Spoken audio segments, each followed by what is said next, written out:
Baik, Assalamualaikum warahmatullahi taala wabarakatuh. Perkenalkan, nama saya Putrali Aulia dengan NIM 20010404022.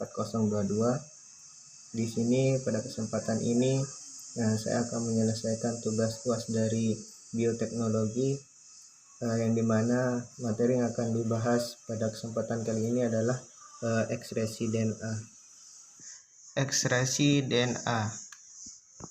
Pengertian ekspresi DNA adalah prosedur isolasi dan pemurnian DNA. DNA dapat diisolasi dari darah, sampel jaringan beku atau blok jaringan parafin. Tujuan ekstraksi DNA dan manfaatnya. Yang pertama ialah ekstraksi DNA merupakan tahapan pertama penelitian molekuler yang sangat berpengaruh terhadap kualitas isolasi DNA.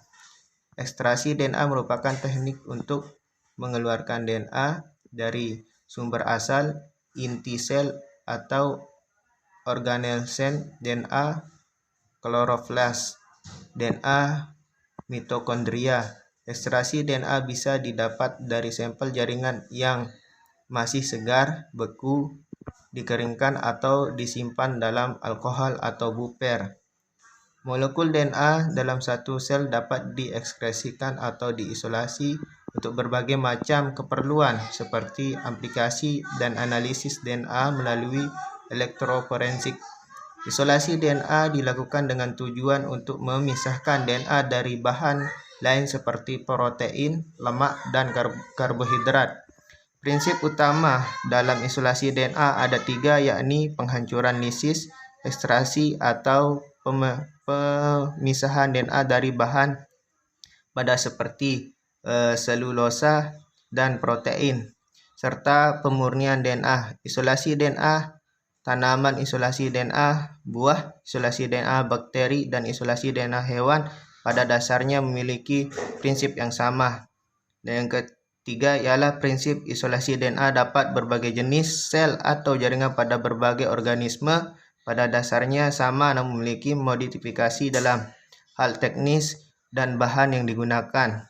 Salah satu prinsip isolasi DNA yaitu dengan sentrifugasi. Sentrifugasi merupakan teknik untuk memisahkan campuran berdasarkan berat molekul komponennya. Molekul yang mempunyai berat molekul besar di bagian bawah tabung dan molekul ringan akan berada pada bagian atas tabung. Tujuan dan proses ekstraksi DNA. Ekstraksi DNA dapat dilakukan dengan beberapa proses atau cara. Terdapat beberapa metode yang bisa dilakukan untuk ekstraksi DNA, metode konvensional maupun metode penggunaan kit yang diproduksi. Menggunakan teknik isolasi DNA dengan kit dan manual memiliki kelebihan dan kekurangan. Metode konvensional memiliki kelebihan harga lebih murah dan digunakan secara luas, sementara kurangnya membutuhkan waktu yang relatif lama dan hasil yang diperoleh tergantung jenis sampel. Tahapan isolasi DNA. Yang pertama ialah isolasi jaringan. Tahapan pertama dalam proses yang dilakukan yaitu mengisolasi jaringan yang ingin digunakan. Dan yang kedua, pelipisan dinding dan membran sel. Pemecahan sel lisis merupakan tahapan dari awal isolasi DNA yang bertujuan untuk mengeluarkan isi sel. Tahapan penghancuran sel atau jaringan memiliki beberapa cara, yakni dengan cara fisik seperti menggerus sampel dengan menggunakan mortar dan pestel dalam nitrogen cair, atau dengan menggunakan proses metode freezing, thawing, dan irradiasis. Cara lainnya ini dengan menggunakan kimia maupun enzimatik atau testing dengan kecepatan lebih dari 10.000 rpm. Inti sel harus dilisiskan karena substansi gen yang diinginkan ada di dalamnya. Dan yang kedua adalah pengekstrasian dalam larutan. Selanjutnya, spermato yang terbentuk dibuang dan kemudian dilakukan ekstraksi di dalam larutan. Tujuan dari proses ini adalah untuk mendapatkan ekstraksi. Dan yang keempat adalah purifikasi. Tahapan ini bertujuan untuk membersihkan hasil ekspresi dari zat-zat lain pada larutan tersebut, kemudian diberikan RNA-C dan dikubasi selama 10 menit pada suhu 65 Celcius. Hal tersebut bertujuan untuk mengoptimalkan kerja enzim yang sangat dipengaruhi oleh temperatur. Penambahan RNA-E berguna untuk menyingkirkan kompensasi RNA sehingga DNA dapat diisolasi secara utuh. Presipitasi. Pada tahapan presipitasi ini DNA yang terespirasi akan terpisah dan seribu RNA dan protein yang masih tersisa. Tahapan presipitasi dilakukan dengan cara meneteskan larutan presipitasi protein dan kemudian di vortex yang bertujuan untuk